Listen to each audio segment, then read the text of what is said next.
Godson Public School, Number 6, Surapet Main Road, Thirumal Nagar, Chennai 600099, Tamil Nadu.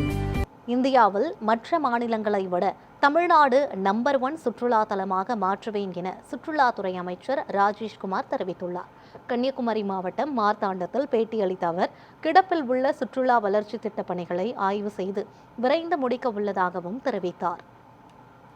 மற்ற மாநிலங்களை காட்டிலும் Tamil Nadu number 1 சுற்றுலா தலமாக மாற்றுவதற்கான முயற்சி ஒவ்வொரு மாவட்டங்கள்லையும் போய் நேரடி ஆய்வு செய்து எந்தெந்த விதத்தில் நம்ம அதை வளர்ச்சி அடைய செய்யணும், மேம்படுத்த செய்ய முடியும் என்பதை பார்த்து அந்த திட்டங்களை அரசினுடைய கவனத்திற்கு கொண்டு சென்று, ஏன்னா ஒரு திட்டத்தை நிறைவேறினால் இன்னைக்கு நிதி முக்கியமான விஷயம், மாண்பு முதல்வர் அவருடைய கவனத்திற்கு கொண்டு சென்று அதற்கான பணிகளை ஒவ்வொரு காலகட்டத்திலையும் ஒவ்வொரு கட்டமாக நான் செய்வேன் என்பதை நான் சொல்கிறேன்.